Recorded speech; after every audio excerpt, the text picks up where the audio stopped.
Here's the problem with technology. We'll just start there, shall we?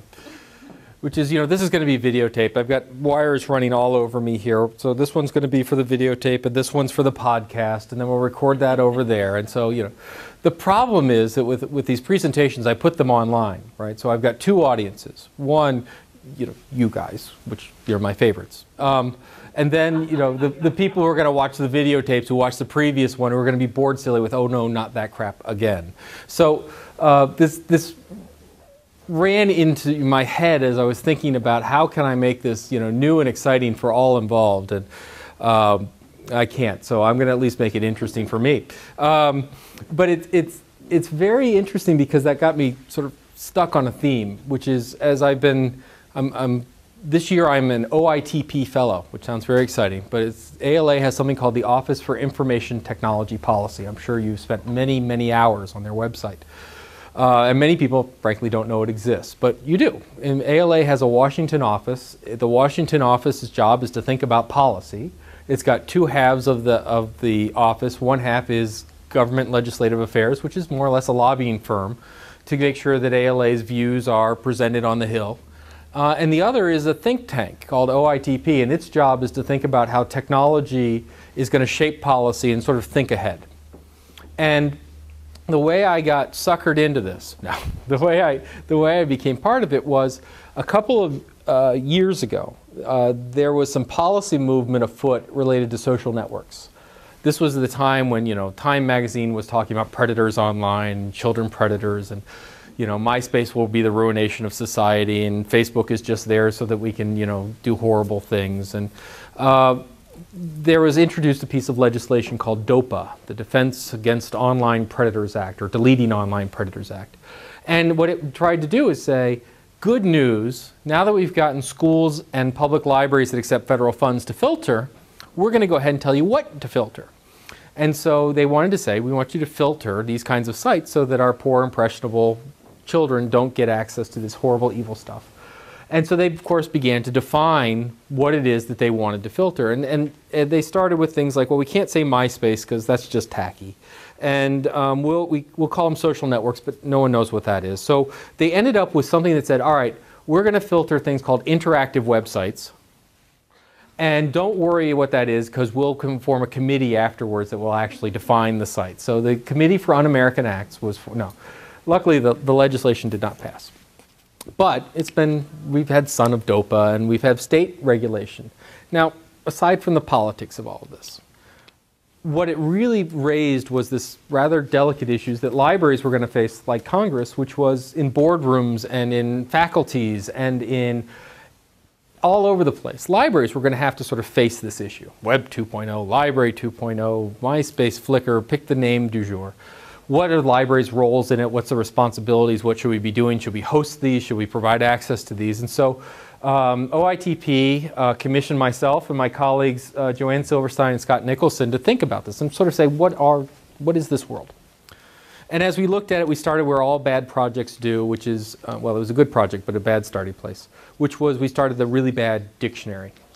A mashup is this. A social network site is this. A friendship site is this. And it still sort of exists in this technology brief, but we really found that terribly unsatisfying.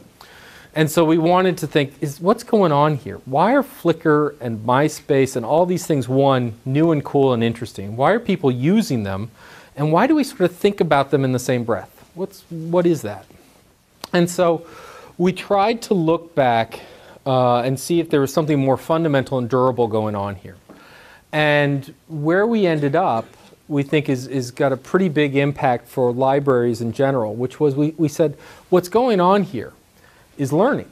That what's happening is that when people engage in learning process, when they want to really figure out what's going on, they engage in conversation. Sometimes if you're in the school library world, you've heard of things like critical thinking, and you've heard of things like self-reflective thinking and metacognition, where we talk to ourselves. Sometimes we go and talk to our professor, or we talk to a colleague, or we talk to our friends. Institutions talk to each other, and countries talk to each other. And so when you're in the midst of this, you're trying to learn, and you're trying to have a conversation. It comes from something called conversation theory, and we're going to get back into that in a little bit. So we came out with this technology draft, and we said, all right, we sort of think something interesting is going on here, and we think it has bigger consequences just for more than adding tagging to our cataloging. We think this might have pretty big implications for how libraries are structured. And so we've been in the midst of doing follow-up activities where we go and we say, all right, given these concepts, what's the implication for reference? What's the implication for catalogs? What's the implications for LIS education? And we've been talking with students and professors about talk to us about technology and some of these concepts and see if they're working. So that's what I've been doing. It's a really short way.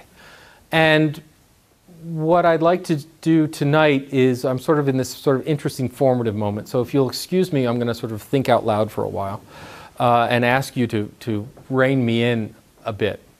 And I'm going to start with, what started me all this about multiple people seeing this was got this idea of repetition in my head, that the idea of God, not the same thing over and over again. And so I'm going to start.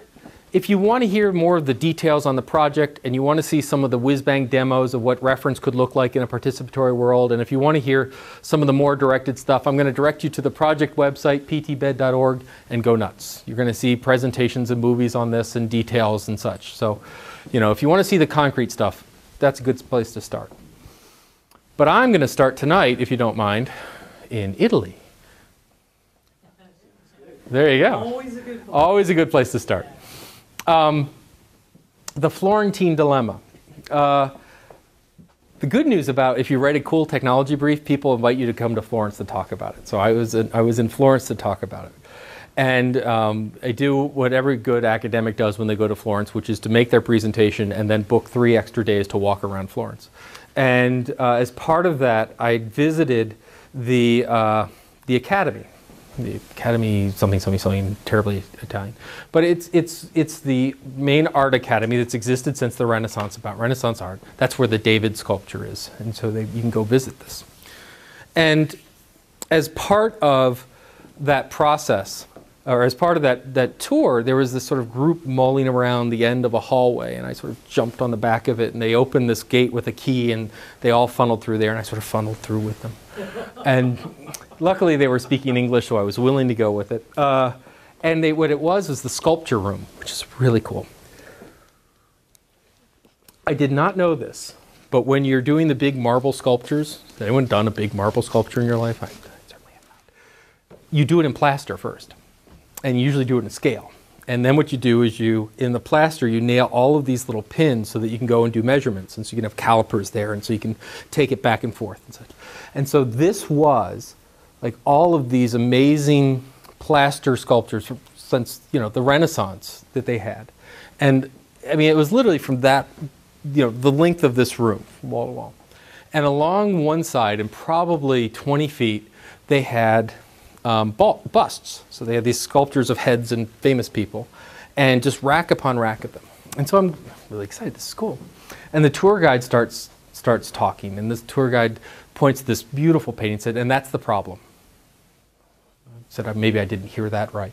And she goes, and you see down here on the bottom level are all the masters' sculptures. These are all the teachers' sculptures. And then every row above it are the students. Their final projects are to basically replicate the masters. And she said, and that's the problem. Looking at him going, this amazing sculpture. I'm like, problem, I'm missing this. What is the problem here? She said, the problem is that you can't tell those from those, that the best that a student could achieve in the Florentine discipline at this academy was to be as good as the master and to replicate the master. And she would point to these wonderful paintings, and she goes, and these are the problems. He said, once again, the problems are that they are photographic in nature. And the idea was that the painter had to get it as close to nature as possible. There's a few symbolism in here, but mostly it's like a Polaroid of this with real people. And the Florentine art community felt in the Renaissance that they had basically perfected art. It wasn't that they were really good at it, and it wasn't that they were a point in time at it. They'd done it. This was it. And so for hundreds of years in Florence, the best you could do as an artist is to replicate the state of the art. And so what would happen at the end of the academy is that they would send out clones of themselves. And so what you ended up with was an educational system that replicated itself over and over and over again, stifling innovation and leading to a real conformity to a norm. And I thought, this is interesting. And it's a metaphor that's emerged to me as I've been going down to LIS education and thinking, are we sort of in this point where what we're doing is when you graduate with your MLS, you're as good as me, right? Or you're the same as me. Or we're teaching some sort of doctrine to you that you're walking out. And is that what we need to do? And is that where we should be? So that got me thinking about some problems currently that we have going in the library science field. And I would argue, I'm going to keep it technology centered, but really wink, wink, nod, nod, much larger than technology. This is a wonderful quote by Zangwill, that the past, our cradle, not our prison. There is danger as well as appeal in its glamour. The past is for inspiration, not imitation, for continuation, not repetition. And I think that sometimes in a field, particularly of library science, that has such a rich history, I mean, you know, we all point to Dewey, and then we sort of point back to, oh, and by the way, that whole Library of Alexandria thing a couple centuries ago, that was us. You know, and cuneiforms, that was us. I mean, the example, you know, that we may not be the oldest profession, but we're probably the ones that were cataloging their clientele. This is an issue, right? And so what I want us to think about today is I want to sort of all give ourselves permission to be sort of university-esque and think really broadly and be willing to look at some of this and admire our history, but don't get mired in our history. And I think that one of the problems we often have, particularly in library science, and I'm willing to admit myself as part of this, is that we become so fixated on practice and we become so fixated on the current that we ignore the fact that it's partially our job to move things ahead. And so what I want to talk about today is that challenge and how we can move it ahead. So I'd say problem number one that we have, particularly in terms of library technology and library systems, is that we're getting really close to repetition. I dare you to find a librarian who walks up and says that their online catalog is completely satisfactory. I dare you. I dare you to find someone who says, oh, that Circe Dynex system is perfect. You know, that someone who walks in and says, I can't believe that Unicorn could be such, I mean, as if from the head of Zeus was born my catalog, right? It doesn't happen. And yet, what's amazing is we keep installing those systems. I was talking with a good friend of mine at a major library vendor / consortium, which will go nameless, called OCLC, that was talking about Question Point. Question Point's the digital reference package. And he said, you know, what drives me nuts is that I have clients who come to me and they tell me exactly what they want. And we go, yeah, that's great. And we want to innovate. Yeah, that's great. And then they hand me this contract that they got from the last person who purchased Question Point that has all this stuff in it that they said they didn't want, but I'm now going to be contractually obligated to deliver. Our licensing forms have become so sophisticated, so complicated, and so gobbledygooky that we're actually signing into things that we don't want anymore, but there's inertia into, well, that's the licensing form we've always had. And so there are many times when you look at library systems where, frankly, you see a lot of repetition and not a lot of inspiration. And so what is it that we can preserve and save from this stable technology and move ahead? So, problem number one. Problem number two is the opposite extreme. Here's a quick little joke for you. We all know that person. And the reason I bring that joke in is this quote that, if I can make this work. There we go. Change is like heaven. Everyone thinks it's a good idea, but nobody wants to go first, right? That sometimes the opposite extreme of repetition and doing the same thing over and over again because it's what I was taught in school and it's what we used to have and it's what's available to me and it smells like a library and it feels like a library, it must be a library, is the fact that, oh my God, there's a new technology, let's do it now. Right? That currently there's a lot of hysteria for if it's new, we must implement it. And what's interesting is when we sat down to look at technologies like Web 2.0 and Library 2.0 and all these kinds of things, it would have been very easy for us to label our paper the Library 2.0 paper. It would have been really easy and trendy to say what we do is Library 2.0, but we chose this thing called Participatory Librarianship. Why? Well, one, we didn't like social networks because social networks sounds like you're looking for a party on Friday night. I'm sorry, no matter how much we try. But the other thing that we found with Library 2.0 is there's some really brilliant work being done. And I don't want to castigate Library 2.0. But there's also a lot of anger in Library 2.0 language. If you read the Library 2.0 language, it's almost a militantism that says if it's new, it's good. If it's old, it's crap. That we need to blog, and we need to wiki, and we need to tag, and we need to do all this stuff. And why? Because we're so far behind, and the systems don't work, and we need a new paradigm, and stored in the Bastille. Now, once again, I don't want to say that's universal, but there's a lot of venom if you read between the lines. There's also they have the same problem as Web 2.0, which is defining the central concept is tough, right? Why is a blog and a wiki my standing joke is with Library 2.0, with a couple of centuries of effort, couldn't we at least be on version 12.5 beta? You know, it's like nothing existed before yesterday. Hello, what?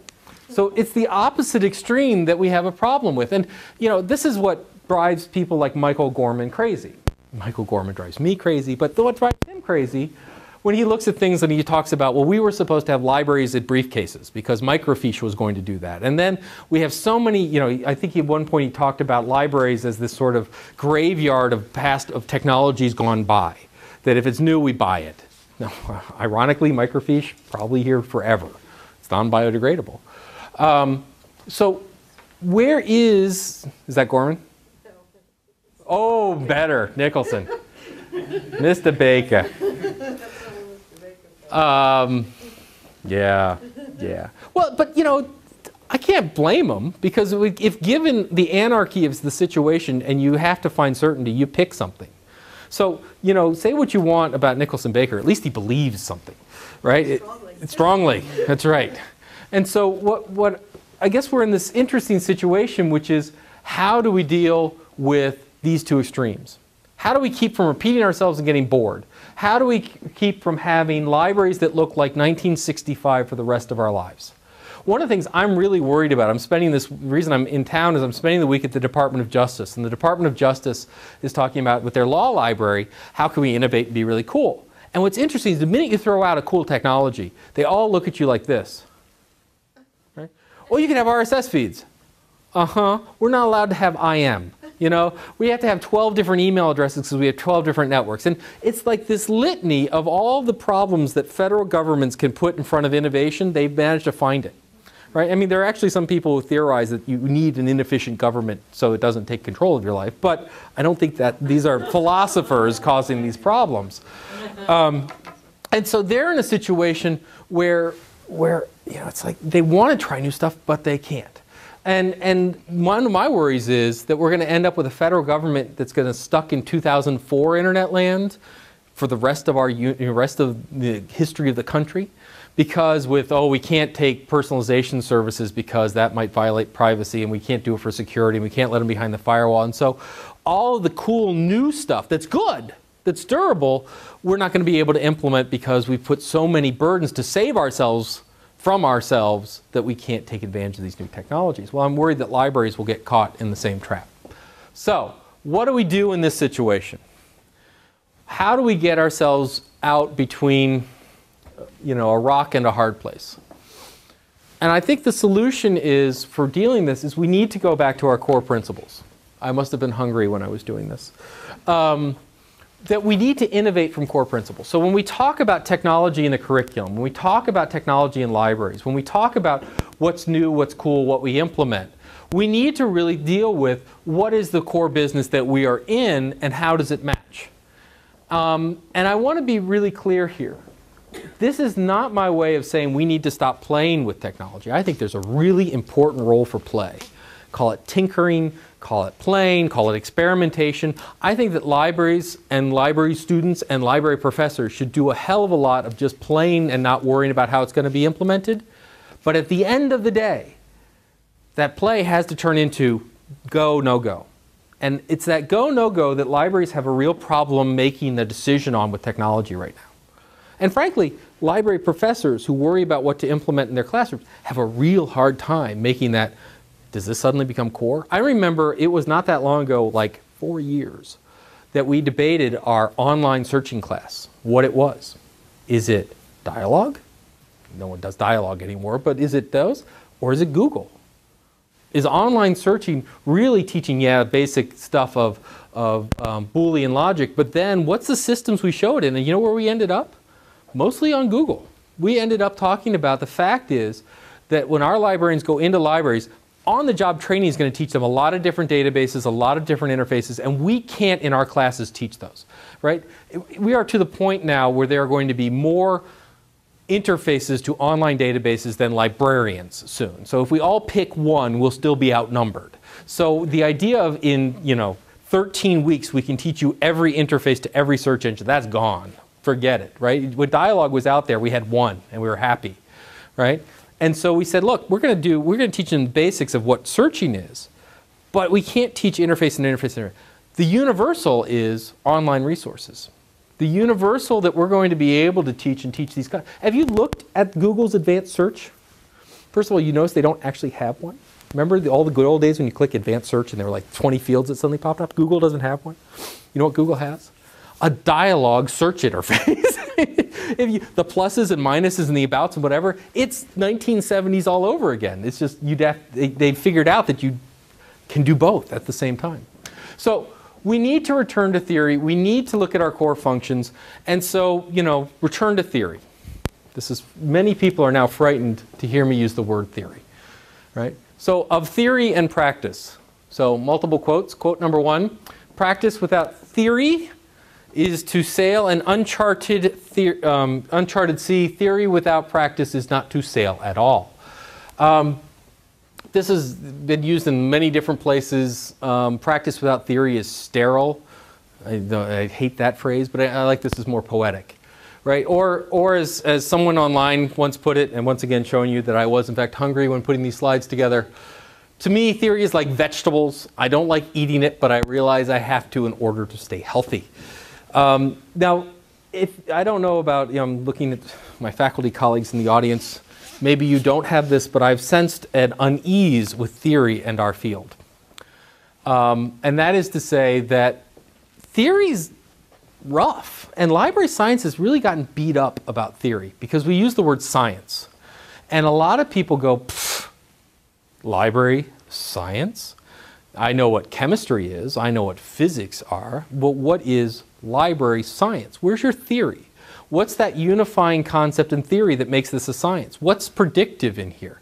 And so many scholars, when we're in snooty institutions, look at library and say, you guys are an applied school. You're a trade school.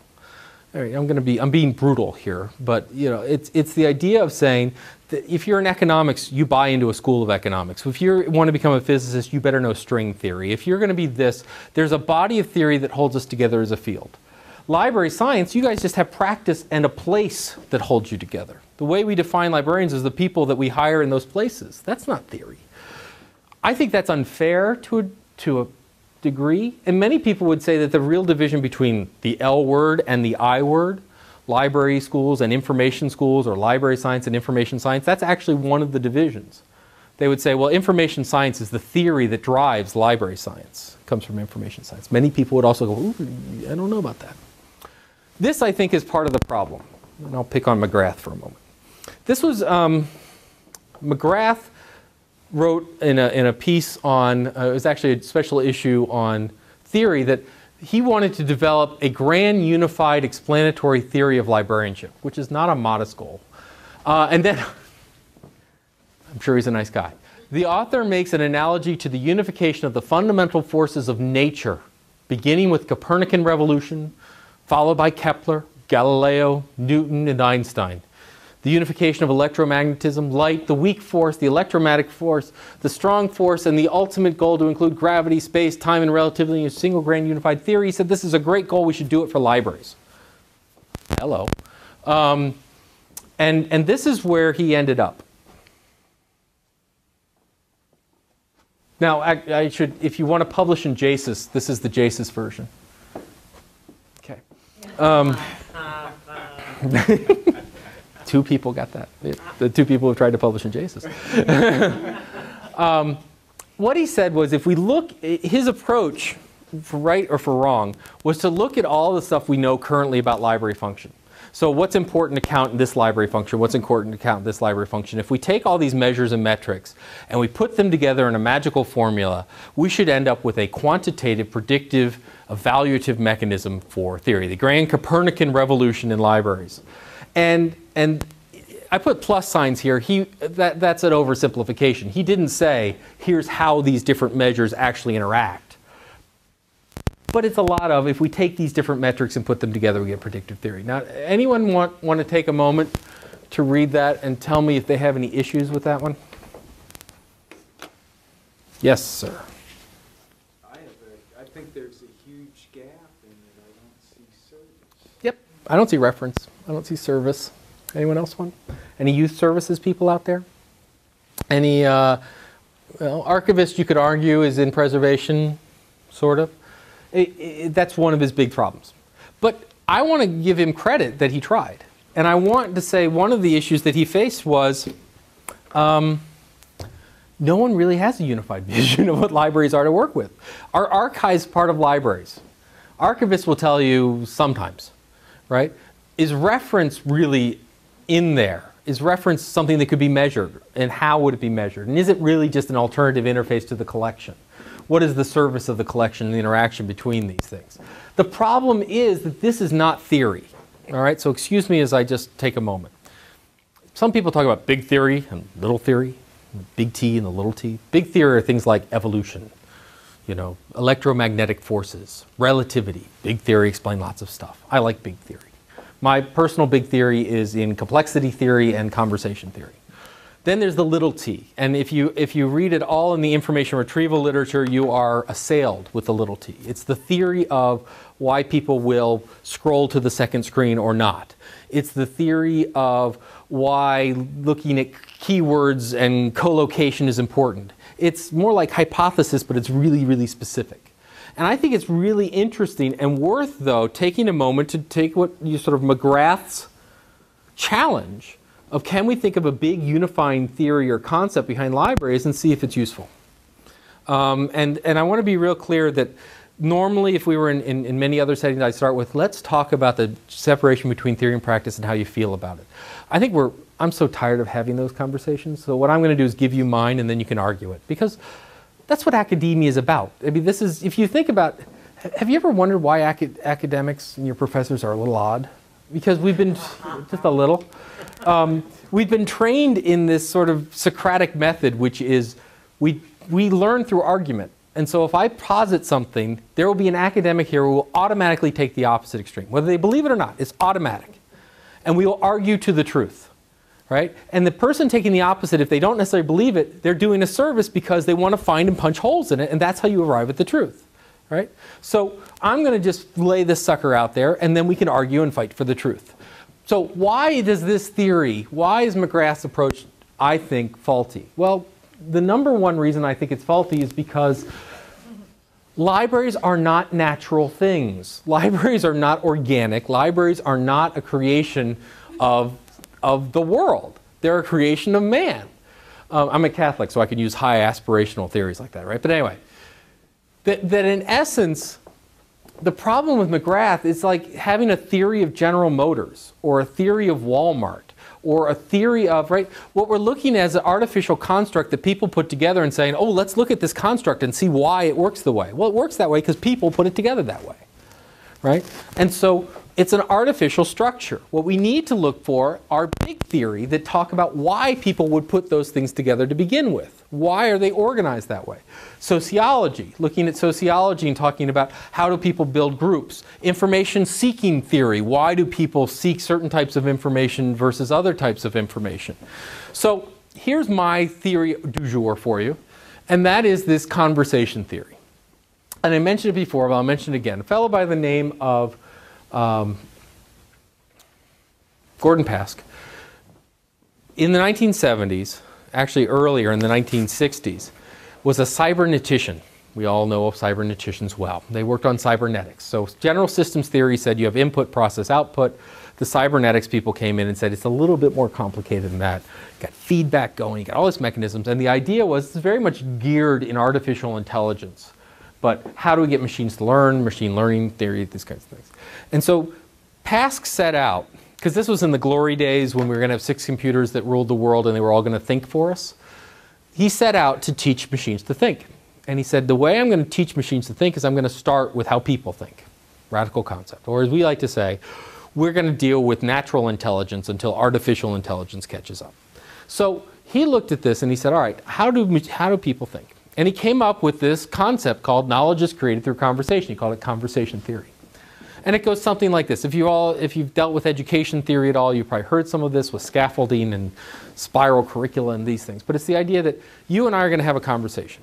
And the way we do this is we do it through a series of agreements.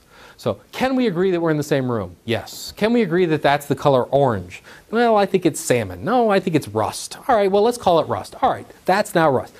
It doesn't make it rust. We haven't discovered the truth. We've agreed that we're going to call that rust. Even if, by the way, in their mind going, yeah, but it's really orange, right? Even if we've done that, we've set an agreement. And what we then do is, all right, if that's orange, then this is brown. Okay, and so you begin scaffolding these agreements together. And not only do you begin coming up with these agreements, but you begin to come up with the relationships among these agreements. If that is, therefore that. This is a type of orange, therefore it belongs to this family. Whatever it is. And so through this process of conversation, which is just the idea of interactions back and forth, we come up with a series of agreements, and the sum total of that becomes our knowledge. And what all that means is it's their cognitive structures, what he would call entailment meshes, which is sort of how we view the world. And so whenever I encounter a novel situation or a new factor, I sort of run it against this mesh and say, all right, it fits, it doesn't fit, it's unique, it's not. And I add it to, modify, come up with new agreements. I told you, stick with me, it's like spinach, just go with it for a moment. Right? So this idea, this theory is that if we learn through conversation, and now remember, he's a cybernetician and he's worried about computers. And so he didn't come up with things like people. He talked about cognizing agents. Right? And the reason that that's important is that it's a scalable concept. He said in your head right now, you've got lots of these cognizing agents. Right? In the morning when you say, well, let's see, if I go left, I'll go by the bagel place. If I go right, I'll get there faster. You're having a debate. You're having a conversation with yourself. And you sort of, for a moment, split yourself in two and talk until you agree with yourself, and then you move forward. Right? The idea that when I do this, there's two things that are going on. You heard it, and you saw it. And so your senses get together and go, I heard something, and you say, I saw something. So we agree that's the same thing? Sure, why not? That's the kind of conversations. And then he scaled it up and said, well, if I'm talking to you, you can be aggregated into one cognizing agent, I'm another, we can talk. Or if we're talking about me to you as a group, you're one, I'm another.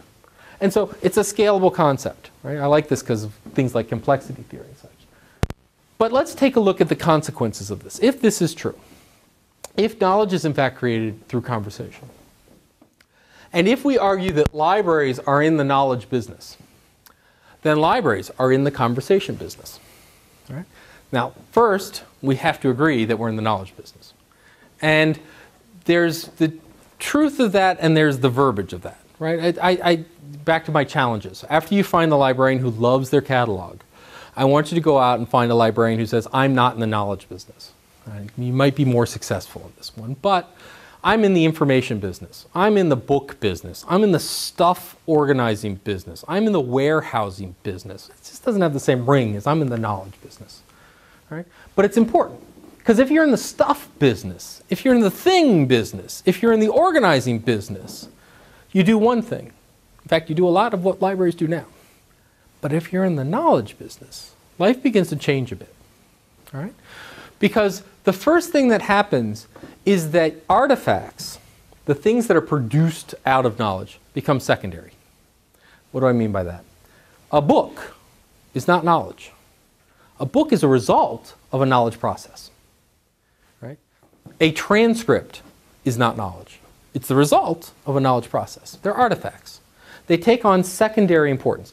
They don't become irrelevant. They don't become unimportant. They become secondary in importance. All right? I want to be real clear. This is, since you showed me the Nicholson Baker book, this is not burn the book time. This is not your next library should have no book time. I've been accused of that. I'm not there. What I'm saying is realize that the books are there for a purpose. They are not the purpose. Okay? So given that artifacts are in the secondary business, the other thing we have to realize is that knowledge is about learning, not dissemination. It's not enough to say, here's a bunch of stuff. You've learned. It doesn't work that way, right? It's the empty bucket model. It's how we used to treat education. You are all empty buckets, and I'm showing bricks of knowledge into your empty buckets, and you'll walk out of here being brilliant. It's the sage on the stage model. And frankly, it's the model for what I'm doing right now, which, ironically, is the least effective way that I could be doing this right now. But I'm doing it, right? And so simply compiling and putting a bunch of stuff together and handing it to someone, you could say is dissemination. But you can't say it's learning, all right? So let's look at what's the implication of these two ideas? Artifacts are secondary, and knowledge is about learning. Where does that take us? Well, it allows us to start talking about those core principles. So take a moment. It's so low resolution, but it's so funny. Who else is in the knowledge business?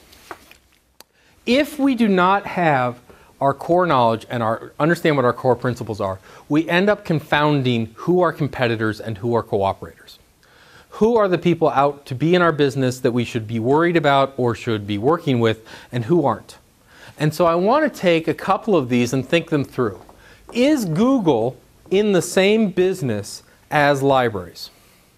And I would certainly tell you that many libraries have said yes. Many libraries say yes, if not explicitly, they say it out of fear. And what's nice is we're really in the sort of post-Google era. We're all still here, they're still here, we can get along. But I'll tell you, 3 years ago, 4 years ago, if you went to a conference and it wasn't why Google is going to destroy the universe, it was not a fun conference. Right? But is Google in the same business? Would Google argue that they are in the knowledge business? I would say probably not. They might use the word knowledge, but Google really is in the dissemination business. Right? Google doesn't pretend to truly understand the information it is providing you. It simply argues that it can provide you information very efficiently. That's very different, right? Google can search a lot of information. It's relatively, we think in computationally terms it's elegant and smart, but it has very little to do with the actual knowledge that it's finding. And Google really, really doesn't worry about whether you care after it gives you that information. All it cares is that you saw an ad in the process, right? I mean, Google is the world's largest ad agency. We have to realize that is its business model. And so, are they in the knowledge business? Are they in the same business as libraries? I would say no. Are they closely aligned? Are they things we can learn from? Are they things we should be aware of? Sure. But if what we do is we face a situation, and we have faced a situation where people go, I don't need a library because I have Google. If we don't know that they are in a different business, we will get into a really bad argument. The really bad argument is, well, yeah, but libraries are better at this stuff. It's a very defensive argument. If you say, well, we don't need it because we have Google, what you end up trying to do is say why you are a better Google than Google. You will not win. If what you say is, you know what, Google's great for searching. It's crappy at knowledge.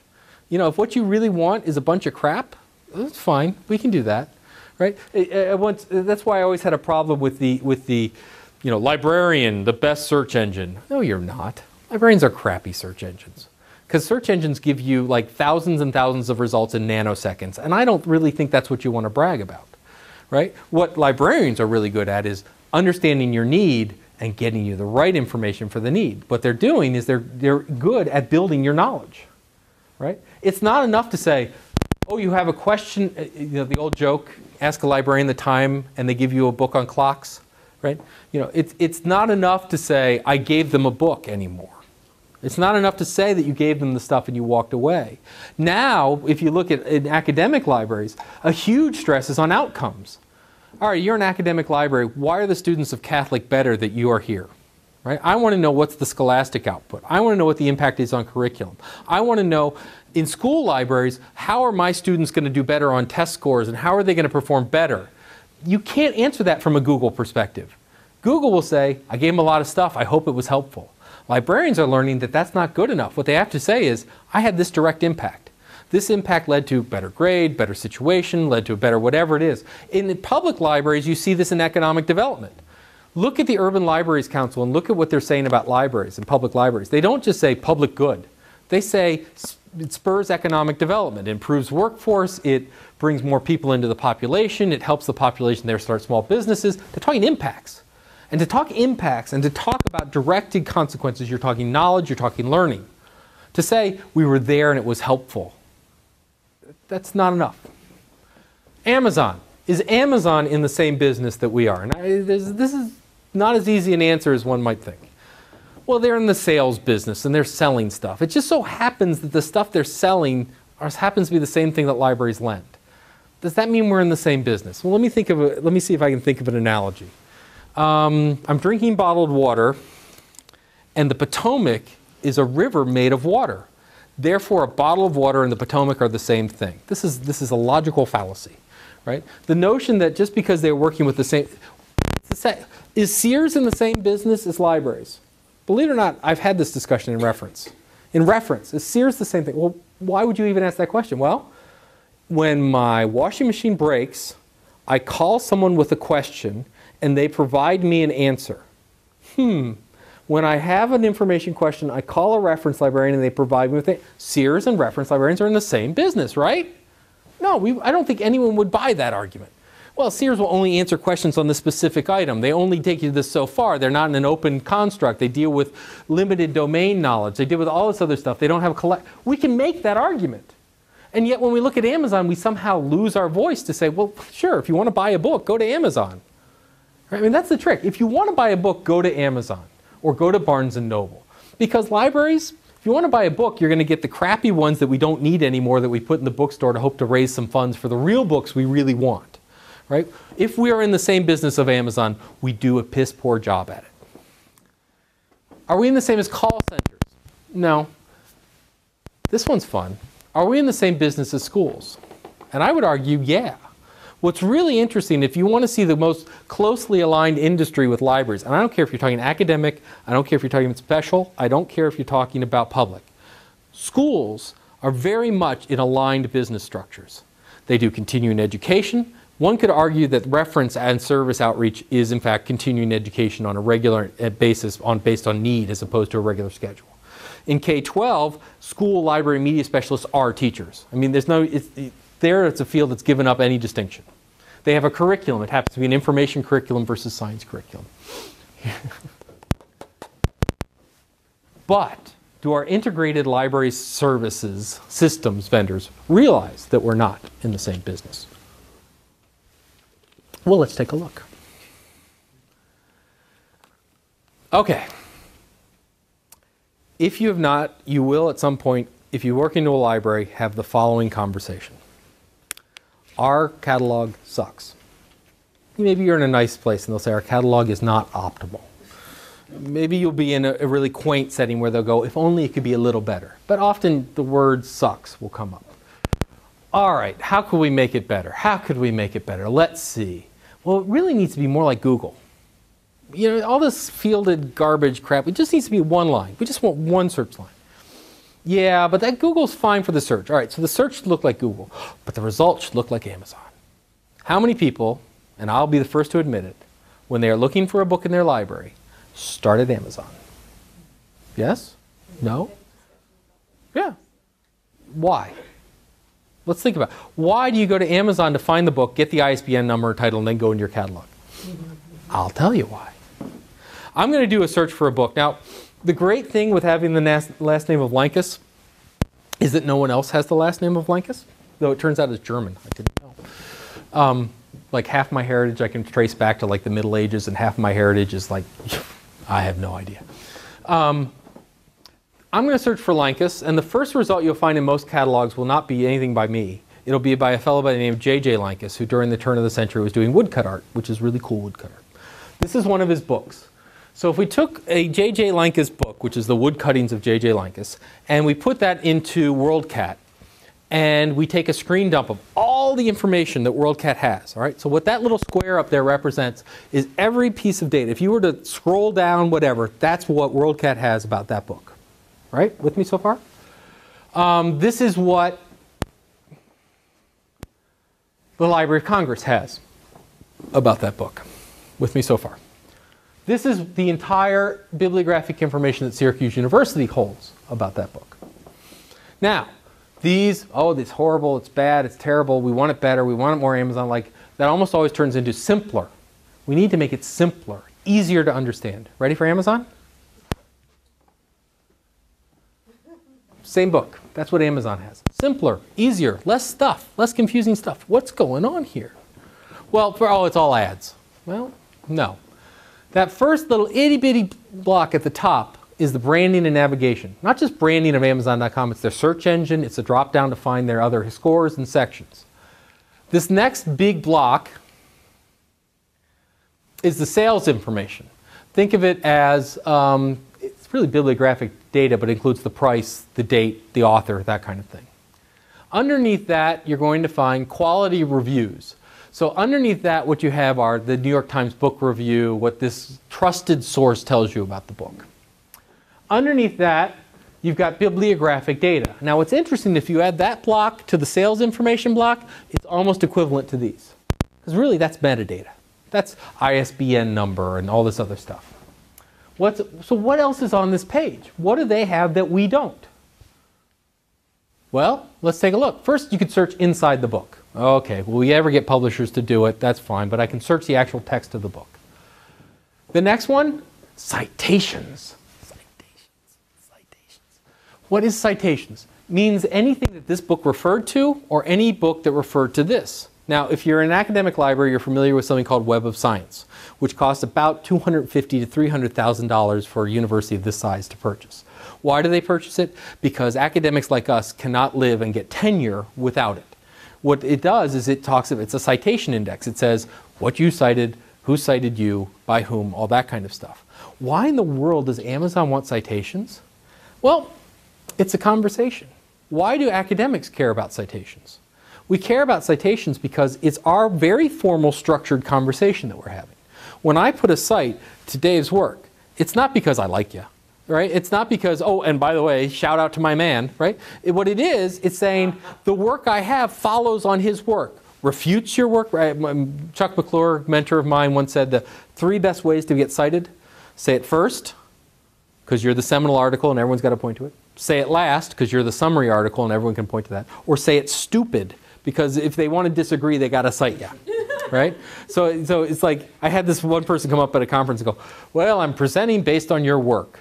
I said, well, that's great. She goes, well, but you should know, I'm doing it because I disagree with you, and I really think that you made a mistake in this. I said, did you cite me? She goes, yeah. I said, I'm fine. Right? Because come tenure time, there's a citation. It's there. Right? What this is showing you is that there's a conversation going on about this book. It's a slow, scholarly, academic, publishing-oriented one, usually with peer review, but it's a conversation. And what that means is that if you find this book and you want to see follow up that conversation with citations, you can do it. No. All right, let's keep going. Sponsorship. All right, ad stuff. Tagging and social bookmarking, social tools. Okay, it's trendy, it's cool, it's there. What else is here? Customer reviews. Customer reviews. Why customer reviews? Well, because they're going to talk about a book in a radically different way than other customers are. And what's interesting is you can find customer reviews. Some are going to say it's great, some are going to say it's horrible. They even have reviews of the reviews to say how many people found what useful. And so then what else? Discussion lists and bulletin boards. We have pathfinders. Remember when we did pathfinders? We have then some marketing, more marketing information, and your previous search history. But if you look at what's the difference between that and that, it's conversations. What you're doing is you're not simply describing the artifact, you're describing how people are talking about and using the artifact. So why is it easier to find something in this world than that? It's not the keyword count. It's not the fact that there's just more text to process. What's happening is this is a discovery tool, because they want you to find something. This is an inventory system. What Dewey built and what we have replicated is an inventory system. It's a shelf list. If you look at what's here that's not here, which is actually the bulk of the page, it tells you what floor it's on and what call number it's there. And if it's a multiple library situation, which branch it's in. The majority of screen real estate in here is telling you the location of an item has nothing to do with what the item is about or how the item is used. It is telling you about a physical address. There is no physical address here. Clearly their business model, they don't care about the physical address. But that's not completely true. Because if you order this book, they gotta find a copy, right? So that data is here, they're just not showing it to you. An inventory system is when you go shopping and you find the perfect rubber duck. And you say, this is the perfect rubber duck, but I wish it were in yellow. And you go to the sales agent and go, do you have this in yellow? And the sales agent will take this, walk behind a very large counter, hide, and type obscure things on usually a text-based screen that they don't let you see, and come back and say, yes, we have it at our Alexandria store, we have it at whatever. What they're doing is they're searching the inventory system, and the last thing they want to do is turn that interface around to you, because it's obscure, and it doesn't matter. But what do we do as libraries? Good luck. We turn our inventory systems, useful internal mechanisms that we use to locate things and find out they're disappearing, and we take them our primary interface to the public. And so what you're able to do much more efficiently here, and you can't do it all here, is to find the physical location of something. But is that what our patrons really care about? God, I was hoping that was on the 3rd floor. Pfft, that's my favorite floor, right? That doesn't have anything to do with what people really need this information for. By the way, you want to make this from ridiculous to absurd. This book was written in 1990, and it was written and didn't have a digital copy. This is Harry Potter, the Sorcerer's Stone, right? A little bit more looked at. But even the obscure book had plenty of this stuff. This is all conversation. What we're seeing here is that by organizing information around conversation, we can find them better. Now, does that mean they're in the same business as us? No, because they're about buying something. We are about finding it, right? But we've forgotten that we're about finding the item, not finding its location, right? This is all inventory systems. Card catalogs weren't to find the book. They were to find where the book was located. It's known item searching. This is not known item searching. This is browsing and finding and discovering.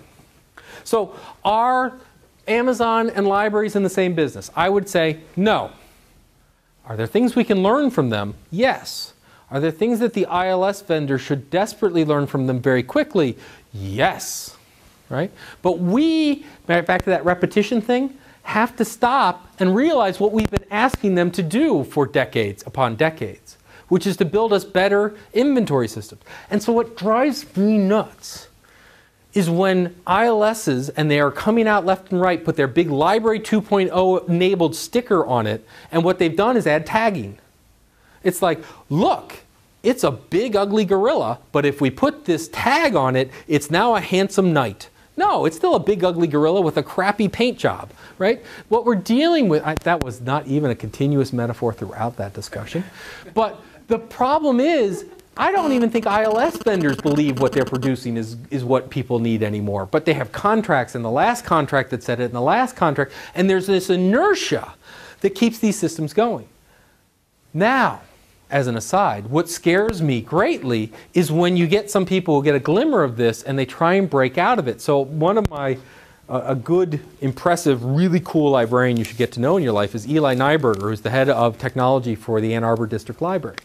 The Ann Arbor District Library built a new library system, but they didn't buy a new library system. What they did was they took their existing ILS and they took an open source package called Drupal, which is written in PHP, and that's the interface people come in. So they come into Drupal, which is this web-based content management system, and every time they search for a book, Drupal takes it, passes it off as an XML query, sorry to tech out on you for a moment, finds the item, sends it back as this XML query, where Drupal then formats it to look pretty, and at the same time combines it with tagging data, social data, recommender system, your system. So it integrates all these systems.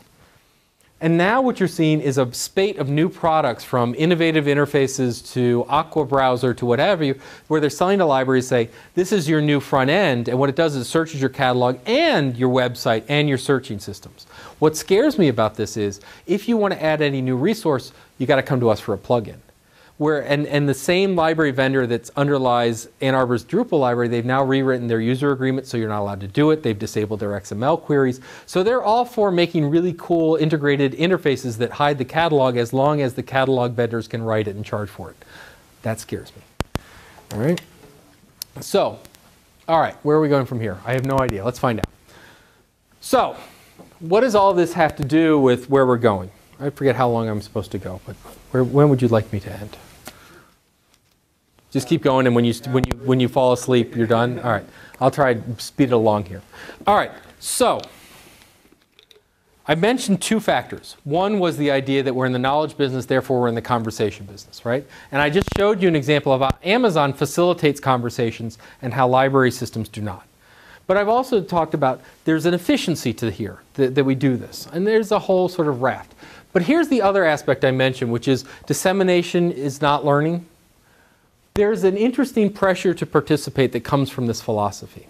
And the philosophy says, if I am learning, I want to be an active participant in that learning process. I can't just sit in a chair and have you talk at me and learn.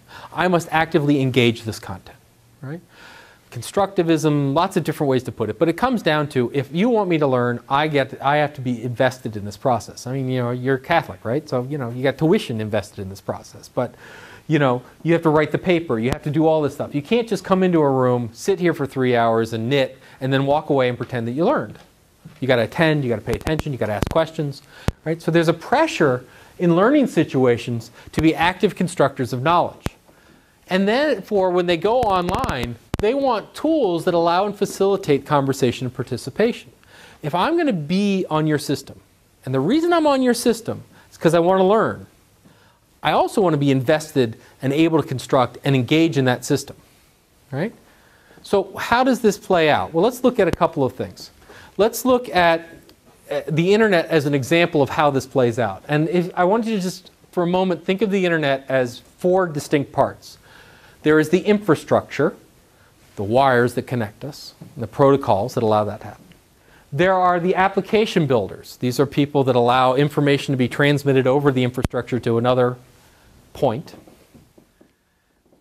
There are the information services. These are the people who add their information, use the applications to send their information over the infrastructure to other applications, where they are finally used. People who take the information from the internet and apply it to their given context or situation. All right? So the wires, the software, the stuff, and how it's going to be used. If we look at each level, we can see a wave of participation moving up that level. So at the very least, we look at things like, at the infrastructure, TCP/IP. Sort of Washington's famous for having declared the internet as the interwebs and their tubes. The idea that how the internet works is it's a series of cooperations. There is no internet. It's our network agrees to talk to your network. And the only thing we agree on is when we send data back and forth, we're going to format it via this thing called TCP/IP. We don't even agree we're going to take it off. We can filter it, we can diminish it. We don't agree on the bandwidth. All we agree on is if I send information to you, it's going to be in this format. If you send it to me, it's got to be in this format. Right? That's it. It's an agreement. It's a participation. The two networks, the multiple networks, have to agree to participate on a very loose system. This is not how infrastructure always was. This is not, once again, natural. If you go back far enough, you'll remember things like Prodigy and CompuServe and AOL when they sent out all those damn disks, right? These were wide area networks that weren't based on cooperation or participation. It was, we build infrastructure, you use infrastructure. Don't like ours? Too bad. Want more bandwidth? Too bad. You want to talk to multiple people? Too bad. You want to build your own email application? Too bad. It was not a participatory infrastructure. And what's interesting is if you look at all of those, they're gone, or in the case of AOL, they've become a service provider and they've adopted this infrastructure model. This pressure to say, if you want me to be part of your network, you've got to let me shape that network, has been played out at that level. At the application level, this clearly is the open source philosophy and movement that says, if you want me to use your software, write software, I have to be able to see it, test it, be part of it, trust the situation. So in electronic voting, which is sort of apt for these days, there are two camps. There's the camp that says, hide the code, secure the code, by reputable people, lock it away, that will keep it secure. And this other camp that goes, that's garbage. Put the code out there, make it transparent, let everyone try and beat up on it to find the flaws and fix it, then I'll trust it. Two different philosophies. Open source is, if it's out there and the community can see it and vet it, and I can participate in it, it's good. Also back to the AOL example. It used to be, you're an AOL, you got to use our browser, you got to use our email package. Now it's like, I don't like yours, I'm going to find another one. I want a marketplace. If I can't find one there, I'll write my own. Right? Very different. And now we see it very much at the information services level. Information services level, call it Web 2.0, what have you, when I come and get your information, I want the same ability to manipulate and create your information. This shows up in all different things. Amazon, it's don't just give me the book, I want to comment on the book. But we also see it in things like walmartsucks.com. When I go to Walmart and I have a problem with Walmart, you ever go to Walmart site and try and complain about it, you're not going to find a big form that says, let's publicly discuss how we are deficient. But what people quickly realized is, if Walmart won't let me do it, for 15 bucks in GoDaddy.com, I can make my own domain with my own website with 3 clicks that I can put up all my dissension. And suddenly companies had to realize that, wait a minute, if I don't let them do it in my own forum and shape my own forum where at least I can have an ability to respond, they have this wide open infrastructure where they can create their own alternative mechanisms and methods. You also see this in really practical ways, things like mashups in Google Maps, where I can take the information, your crime statistics, your map from Google Maps, and I can make a GIS interface that I couldn't have done before, in new and novel ways. I want to be able to shape it and craft it. So when you go to a library and you say, you know what, I think you miscategorized this book. I want to tell you what I think about this book. Sorry. Right, good luck, right? Libraries have two types of people, librarians and non-librarians. And it doesn't matter whether you're the janitor or the president of the university, you're not touching our catalog records unless you had that MLS, right? So participation is, but what happens is people come in and they say, oh, the library won't let me do this. I can go to GoDaddy, or I can go to Amazon, or I can go, and they're recreating us. Now, by the way, slightly little internal issue. Libraries themselves are finding a problem because they used to be able to control what services got implemented by the library. Now librarians come in and say, I want a blog. And the IT staff goes, oh, we can't blog, whatever. They go, fine. I go to blogger.com and in 3 clicks, I have my official library blog, but it's not controlled by the library anymore. So information services are having to accommodate participation. If they can't participate, the vehicles by which they can participate are so wide open, it's forcing a change in culture. So this whole Department of Justice discussion was interesting. And it became, at some point, what happens when Department of Justice officials become so frustrated with the IT staff, they go and recreate the Department of Justice outside in a less secure environment, all these other things. And at the use level, we talk about things like credibility. The idea that don't tell me what's official, I want to determine what's official. So the idea that it came from an authority source now becomes an issue of testing the information, which is interesting because for librarians, we are in an excellent spot to accommodate that because we're used to providing multiple sources of information to support a conclusion. And yet when you look at how we act and talk, we talk very much as we are the authority giving you only good information. This is not something that's going to last long. Right? It's also interesting that people trust librarians without any sort of information or identification about them and their credentials. I think that's also going to be challenged. So what does participatory tell us about libraries and systems? First of all, the user is in control. It is, and it's not user-based systems. User-based systems are we went and talked to the users and we did some focus groups. We built our best system that we think would meet them. It is literally we build an infrastructure, get the hell out of the way and let the users build their own systems around themselves.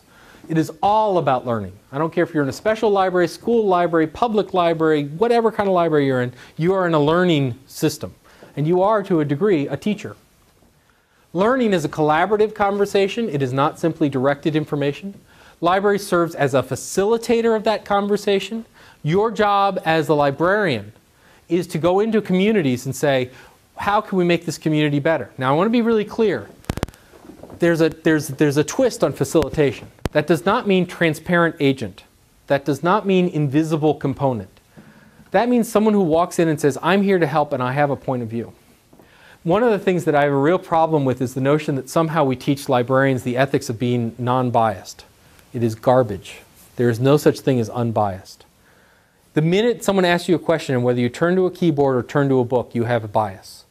The minute that you decide when to stop a query, you have a bias. The minute when you pick your keywords or expanding keywords, you have a bias.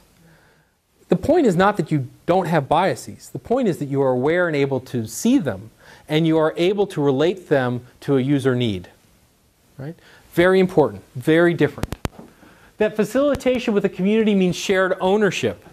That instead of the library being somehow a service to the community, it is of the community. And if you are of the community, that means you must be willing to cede control to the community. The community can cede it right back to you, or they can use you as a proxy. But it's very different than we are up here and the users will come to us when they need it because we're a public good. Right? Invest in tools for creation over the collection of artifacts. One of the things we're working with at the Philadelphia Public Library are a series of centers where we want specific communities that we can support. And the way we did this is we went out to community members and said, what do you need? And we talked to musicians. And the number one things that musicians said they wanted out of their public library, 2 grand pianos on a stage, where they had a big enough area where they could do performances. They wanted a space to perform. And by the way, they really don't care if you record it and create that as part of the collection, because the publishing model in classical music is obliterated. It doesn't exist anymore. So what musicians look at a library and say, yeah, we need the scores and we need the material, but we really need a place to do this. And so what's the library's role there? We talked to businesses and we said, all right, how can the business section of the library be better? And they said, first of all, you should gear it towards entrepreneurs. Big businesses have their own libraries. We don't need a public library doing that. What we need is the person who wants to start a small business. And that person needs books and resources? Yeah, maybe, but what that person really needs is a FedEx Kinko's quickly available, a workspace so that they can get out of their home when they actually need to work on the idea, a boardroom where they can pitch the idea, mentors and investor networks that they can get access to, and computing skills so they can write a make a decent PowerPoint presentation for the pitch. That's what a library should look like to an entrepreneur. Not give me a book on how to start a day spa. That's fine, but that's not going to help them become an entrepreneur. And by the way, when you have a question, we're going to set up a board of entrepreneurs to help you guide that. I thought that was really interesting. All right, I'm getting there, I promise. So what's the mission of a library in this set? To facilitate knowledge creation of its community through conversation. Not to provide lots of books, not to provide lots of resources. That may be how we do the facilitation. Once again, I don't want to say burn all the books. But realize that those books, those mechanisms are a means to an end. The end is knowledge creation. It's better decisions. It's better conversations that we're having in the community. Right? And this is people look at me and go, oh God, this means that I have to do a public access catalog where anyone in the universe can come and add comments and metadata. Trust me when I tell you, talking to the Department of Justice, this is not what they have in mind. Right? The community they're dealing with is very hierarchical. You're a lawyer or you're not a lawyer. It is very secretive. I don't want to tell you what I'm working on because frankly, it could well throw us into war. You know, little things like that. Right? And so how do you facilitate a conversation there? You probably don't do it through open forums. You probably do it in very discreet one-to-one conversations. You ensure privacy of the information. You can do it in a buttoned-down environment. Because the idea is to know thy community. Not create a community, not force a community, but know it and meet its norms. Influence it. As a facilitator, you have a point of view, and you should express it. But we also need to think bigger and not hype. I don't like 2.0. It's not a product or a feature set. It's a recognition of new societal needs and capabilities. I was having a very heated debate out with someone, Jennifer, that, oh, we can do it because the technology lets us. And I don't think that's true. I think technology is finally catching up to what we want to do. You know, it's very much that Boolean is not a natural language. The fact that we built catalogs and the systems, we built those systems not because they were natural. We built those systems because we were technologically limited. I remember the days of talking about the first OPACs where they said, how many characters is a title? In your MARC record, how many characters do you need for a title? 32 okay? Right? 32 characters for a title. This was not because all titles, right, all titles, well no, in the early days, 32. Yeah. Right, no. I remember 250. Right, but did we come up with 250 because that's what titles are like? No. No, it's because that's how much memory we could slot you in the VAX, right? And so what we're getting to the point of not, well, technology allows us to do all, or technology, we can do it because technology tells us. It's like, this is how we should have always been doing it. And finally, technology is able that we can have conversations and participation. And you don't have to have a PhD or a Mensa diploma to go in and create blogs and to create content online. Right? That we need to prepare for a Dewey level shift in the field. That we need to think that at that level, that as Dewey came in and came up with standardization and classification, and not that he invented it all, but he certainly brought it together, created the American Library Association. He did an amazing amount of things that really structured the field to this day. We need to prepare for that level of change again. That I was talking today with some people on the Future of Reference Committee. I said, well, here's partly my problem is that I think in 10 years we won't have reference librarians. Dave Lankes said that, the reference guy? I said, yeah, but I don't think we're going to have tech services librarians and cataloging librarians and these kind of, I think we're going to have librarians. And they're going to be a mix of tool builders, and some might specialize in technology and some might not. But actually, I don't even know what titles we're going to have because I think we're at that level of shift. That we need to facilitate access knowledge environments, so we need to digitally enable conversations. And what is the implication of this for library science education? For you guys? Well, what's our mission? If that's the mission of libraries, what should we be teaching? I think we need to teach change management, not leadership. And what do I mean by that? We need to face the dysfunctional innovation by new hire situation. All right, so here's the deal. I don't know if you face this, but you will soon. You're going to graduate one day, and a library is going to hire you. And here's the deal. I don't care your age, you will be considered the kid, the young one. And you will be brought in because you're young, because you're new, because you're fresh, because you have the new fancy ideas and technical skills. And here's the problem. If you are hired because of that, they may be hiring you as an excuse not to learn it themselves. So I can't tell you the number of libraries where I walk in and they all tell me about the new kid. And it's always like, oh, she's great, she has these great ideas, he's wonderful, he can do all this stuff. He also has the lowest status position in the organization, the least cultural knowledge within the organization, the least power within the organization, and probably the least amount of change in how to manipulate the organization. This is your innovation cycle? Bring the new person without any power and say, go make us great. And by the way, I'll be over here doing what we really do, right? That's bad. And if you're in that situation, as a fresh new face, you're going to go, I hate this job, I hate this job. You're going to be frustrated. Because what library schools are really good at, and I'm sure Catholic is an exception, is we believe that we train leaders. You're trained leaders. We're not training you for your first job, we're training you for leaders. And what that often means is we give the vision, and we give you these wonderful, inspirational, high-level talks by Dave Lankes, and we give you some technology skills, and then we throw you into the wilds of libraries and say, good luck. What we need to do is teach these students, teach you folks, how to be radical change agents, how to walk into an organization and disrupt it, how to actually know the cultural techniques to learn the culture, understand the culture, and I hate to break it, undermine the culture, to really break it and change it into what you need. And that's very different than teaching you leadership. Because leadership is what you do when someone invests you with power. You got to steal the power first. That's what we need to teach. So how do we do that? First we have to drink, as LIS educators, we need to drink our own Kool-Aid and eat our own dog food. We need to recognize that the shift in innovation has been concentrated in academia for so long is not. That it used to be you went to library school to learn the best library practice, but now the best library practice may well come from libraries, may well come from other industries completely. And we are increasingly ones that are pointing you to innovation and not necessarily the one generating ourselves. We need to model co-learning. You should be perfectly happy when you walk into a classroom and have a professor tell you, I know half of what we're going to learn this year, and the other half we're going to learn together. Right? Because one of the problems is that you teach technology and you have a technology class. When do you learn that? In your off hours? When you're not doing service? You go on sabbatical, right? So good news, I'm on sabbatical this year. I'm going to learn about a decade's worth of new technology that hasn't been invented yet so I can carry it through. Right? It's crap. We can't do it. So we need to recognize and enhance our own participatory network, and we need to transform ourselves from a school to a school of thought. Now this is really interesting. How much time does Catholic, I'll tell you how much time Syracuse spends on this. How much time does Catholic as a school sit down and say, what is librarianship today? Are we in radical? Do we buy that crap that Lankes was talking about or not?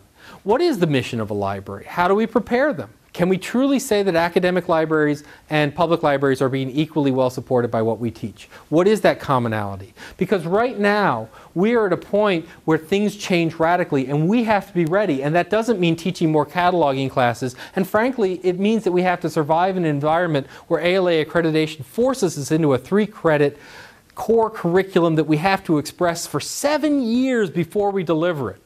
That's nuts. And so what we really need to be doing is saying, you know what? I don't know. But I do know core principles. I do know theories that are going to guide us through it. And I'm willing to come invent with you. What we need is a place within, and I don't even have to say every school needs it, but within the library science community, we need a place of LIS education that people can go and say, we're going to invent the future. Right? Alan Kay, my favorite quote ever. The best way to predict the future is to invent it. Right? I don't know. Change will happen. Do you want change to happen to you or do you want to make change? If you want the job you really want, don't go get a degree and have someone else tell you what that is and wait to get it.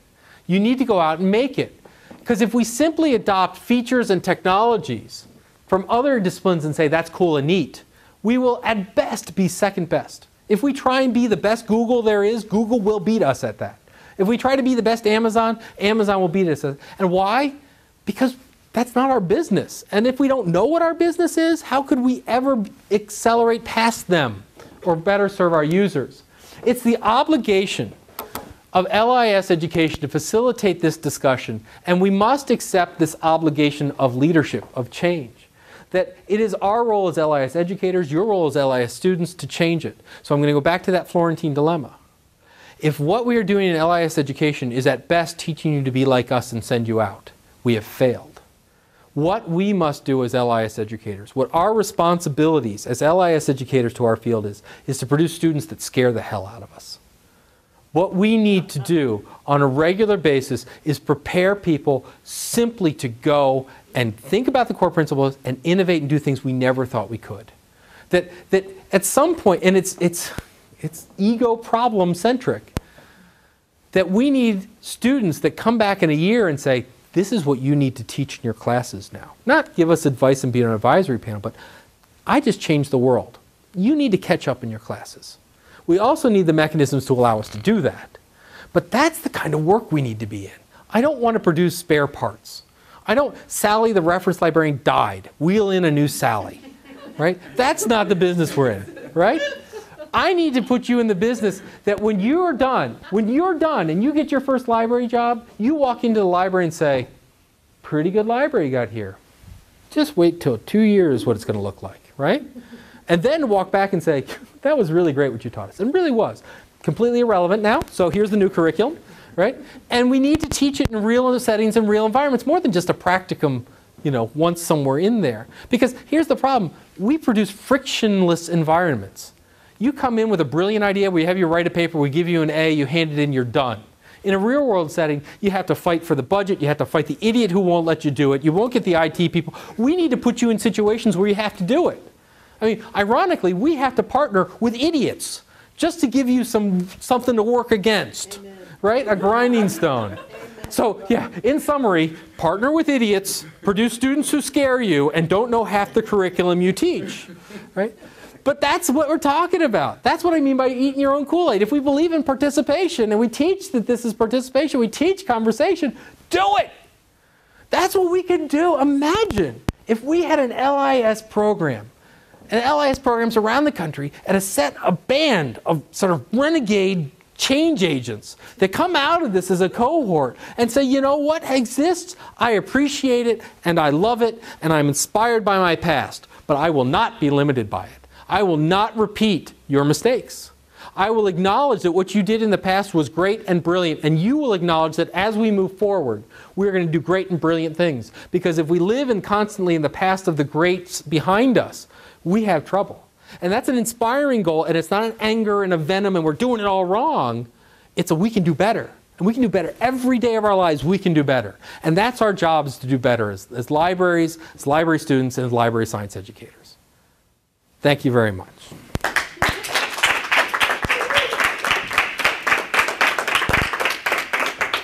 All right, so where did I get that all wrong?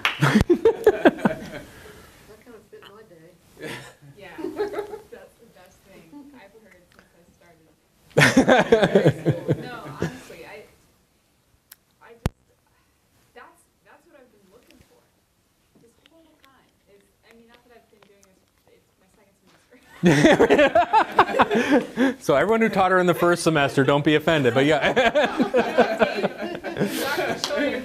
Yeah, right. This is the whole reason why I wanted to pursue library school.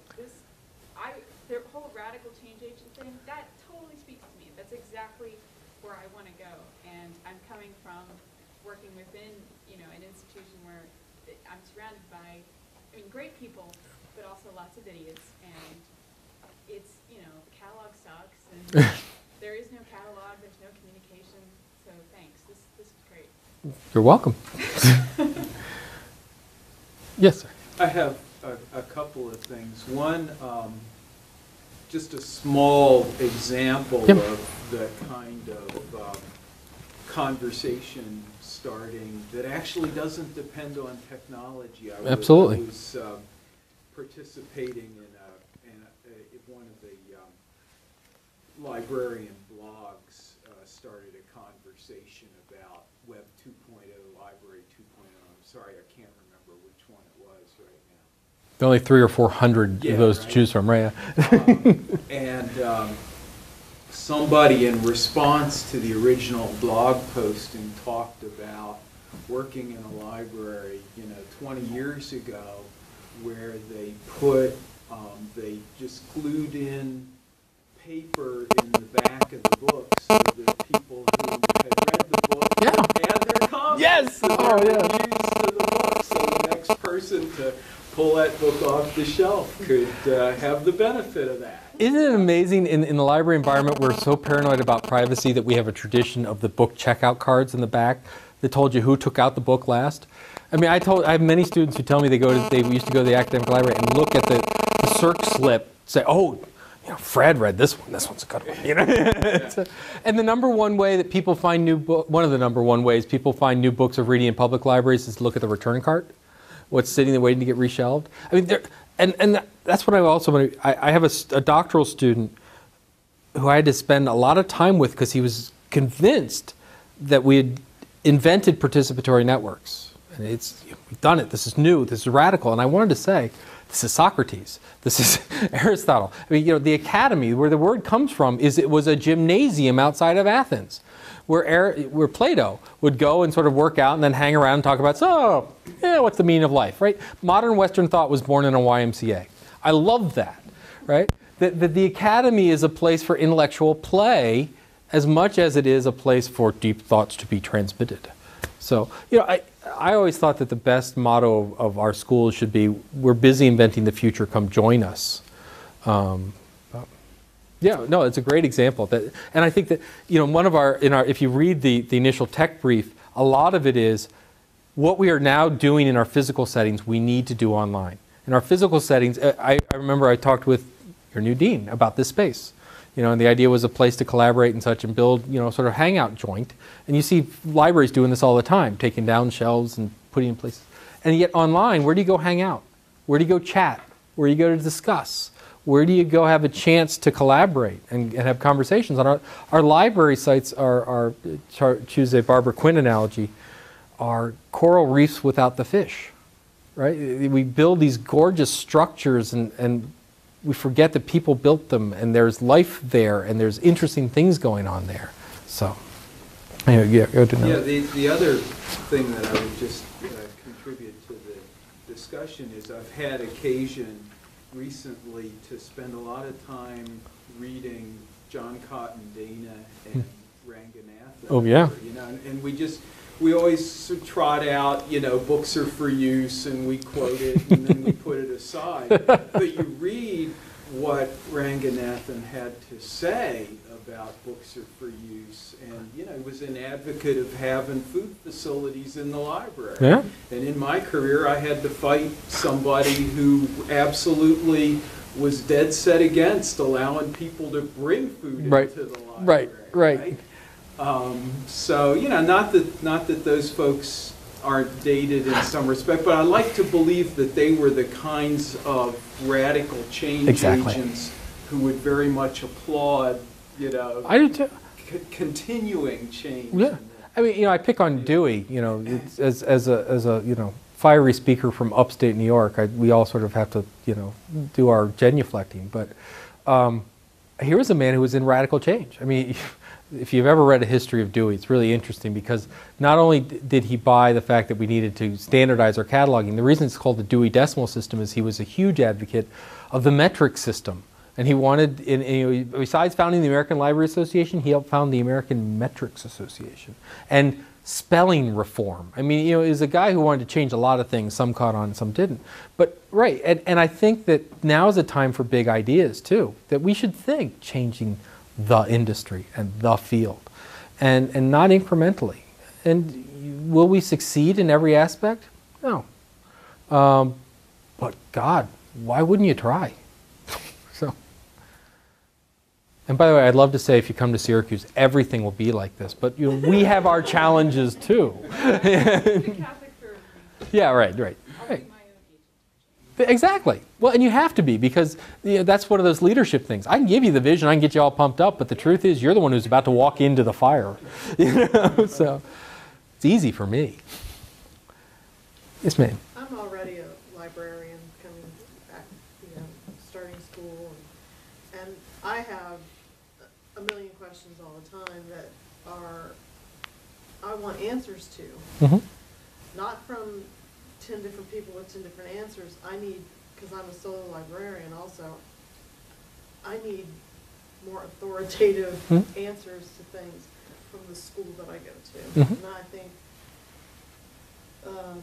I tend to get more from, listservs and probably because I spend 8 hours a day or 9 hours a day at work, and those listservs come into me, fed to me, rather than going out and getting them. Mm-hmm. And Dave has seen me in rooms ask, can somebody, tell me about metadata and give me answers about, where we're going with these things. And it's a frustration for me because things come up so fast. Mm-hmm. And you do have to partner with idiots Mm-hmm. who know so little and block every change that you're trying to affect in your organization, and it's constantly frustrating.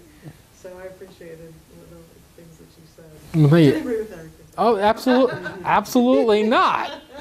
Yeah, one of the things we're finding in authority is that people in Wikipedia days talked about the death of authority. I think when pronouncements of its death is a little premature in the sense that I think what we have now is a sort of abundance of authority, that you can pick the authority that you want to listen to. And that's important, though, that how you determine what it is, who you're going to listen to, and why, you now have much more control of determining their authority than I think you had in the past. And but you're right, there's an equal obligation. That's a lot of work compared to, Look at all the authorities that Yeah. he refers to, and Absolutely. Jason Baker refers to. Well, And the authority, and this is my dilemma, these are the things that are, this is true, and this will never steer you wrong, and then 20 years down the road, it's not working. Yeah, and these things happen. I mean, one of the things is that things don't always work for 100 years, and it's not because they were wrong, it's because things changed in 100 years. And it's why I get so frustrated with millennial discussions. Oh, the millennial. It's like this sainted class of people who somehow can walk up to a computer and magically make it operate with their brain. And Socrates, Socrates probably at some point talked about the millennials, or maybe he talked about the 400 BCEs or whatever they are. But, they have time, for example. They have more exposure. But that doesn't mean they're fundamentally different. And I mean, I know 13-year-olds that I can beat at Guitar Hero 3. I just want to point that out. Right? Yeah. And so, though I did get my butt kicked by a second grader the other day, and that was very discouraging. But it's what we attend to, what's important, and what we prioritize that is what we spend time on and learn. And am I arguing that in all cases that should be technology? No, but I think we should probably spend more time on it than we do. Am I arguing it should be organizational culture? Yes. I mean, a lot more time figuring out how to work within an organization. Technology is a tool. And what's interesting is that it's a tool that's often used against us. And that's a big us versus them dichotomy that doesn't truly exist. But I can't tell you the number of times librarians tell me, oh, the IT staff won't let me do anything cool. I say, well, you know how to beat that. What's that? Learn how to talk to them. And to do that, you need a lot more three-letter acronyms, and you probably need to spend some time with PHP, and I'm sorry. But if they have the power, part of radical change is figuring out how they got it, and a lot of it's language exclusion. Not even skills, language exclusion. And I will also argue that librarianship is as much, if not more, of a technical skill than computer science. Tell me that looking at a MARC record and application of AACR2 is not an obscure, arcane application of technology in a rigorous rule set. All right, so theirs is in code and ours is in MARC. They're transferable skills there too. But point well taken, very well taken. Dave, thank you. Oh, you're welcome. Thank you again.